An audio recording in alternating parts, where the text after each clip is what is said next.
Live, we, the support the NPFL crew, are here in the city of Uyo. What are we here for is the Super 4. And you know, 4 teams are playing in the range. At the last edition in Kaduna saw Warri Wolves, Eyimba, Akwa United, and also Nasarawa United. But on the table, we have Nasarawa United with 5 points. We have Eyimba closely followed with 4 points.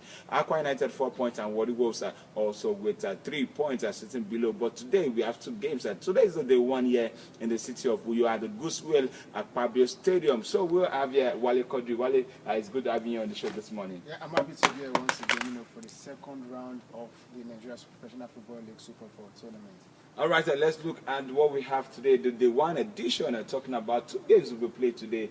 Akwa United taking on Nasarawa United. The last time they both played in Kaduna, it ended in a barren draw in that game. Do you think today we'll have a lighter, good game today here in the city of Uyo today? Well, definitely. It's going to be an exclusive game for the both teams. Talking about, Nasarawa United and Akwa United. Both teams, are CAF Confederation Cup campaigners, and it's a good test for them. And I'm hoping to see a very fantastic game, because when you look at their last performance, the one in Kaduna, you realize that these 2 teams, at the end of the day, they ended up being the most teams with highest number of points, because Nasarawa United came first. Akwa United came second, while Eyimba and Warri Wolves came third and fourth. So this afternoon, I'm looking forward to an interesting game. I'm looking forward to seeing players like Awakon Hafiz, Namso Edo, then Yusuf Adio, and a couple of other guys. Talking about other new signings like Kofi Ebon from Warri Wolves and a whole lot of others. And I'm expecting to see that thing that Maurice Koeman has added to the team.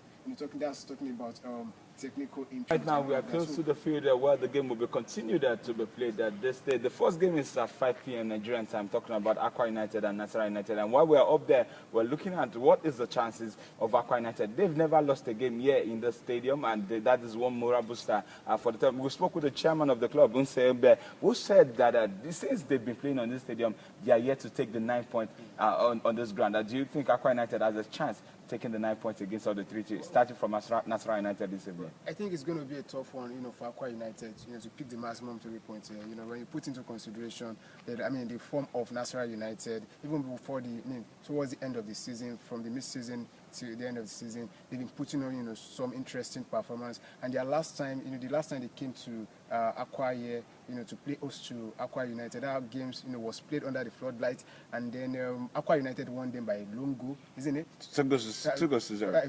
Actually, 2 goals to nothing. It's, that happens to be the first game that Nasarawa United were playing under the floodlight, and Kabir Dogo was like, the floodlight really affected his players and all of that. And I think that coming down here for the second time, they wouldn't want to, go back home, wounded by Akwa United. So for me, I don't think that particular record, will stay for long. I believe that Kabir Dogo, with his technical input, in Nasarawa United now, I feel that it's coming down here to cause probably a major upset, or maybe to get a draw. All right, we'll be looking at the second game. Eyimba taking on Warri Wolves. The 2 teams are representing Nigeria on the continent, talking about the CAF Champions League. The last game they saw, Eyimba defeated them 2 goals to 0 in Kaduna, and that was a massive game for Paul Aigbogun and his crew. But Samuel Podu still says that they still have a lot of tasks to actually storm Eyimba, that they are ready here in Uyo to beat Eyimba out of the way for them. Do you think that's another interesting game at 7 p.m. Nigerian time today? But for me, it will be surprising to see Warri Wolves, beating Eyimba, in the second game, because when you look at both teams, you look at their squad, look at the depth of their squad, you give it to Eyimba. Their last game in Kaduna happens to be in favor of Eyimba. That game ended in 2 goals to nothing in favor of Eyimba. And that game, Eyimba, they put up great performance, and then with precision and going for they score like 2 goals. The way they play now, they look more coordinated, like their 2 previous games in the Super 4 in Kaduna. So for me, and when you look at Warri Wolves, their last game they played, that happens to be a preseason a preseason match, and to a lower league club, Pendel Insurance, and they lost that game. So for me, I don't know how they will do it, but then I still feel that Eyimba Eyimba as a team has all it takes to inflict another defeat on Warri Wolves. Before we now talk about all the things, let's just talk about the league management company, talking about the major owners of the league. LMC, they've really been putting up. Let's give it to them what they've actually done in Kaduna and what they are here to do in New York, because if not for them, where would our league be been? I said kudos to Malam Sheudiko, the chairman of the league management company. This is a good one for the LMC. Well, definitely good one for the LMC. You know, when you put the right square in the right hole, definitely you get the needed results that you need to get, and that's what we are seeing now in the current LMC board. Then for Sheudiko and the other guys at LMC, well, I want to say they are doing their job. We need to commend them. They are doing a fantastic job. But then what they've been doing so far for the league has shown that when you put people with business, when you put business-minded people at the end of our affair in terms of football, you see that, you see results. And like we've been talking before now, people are beginning to show interest in the league. Before we came to the stadium, we had some people.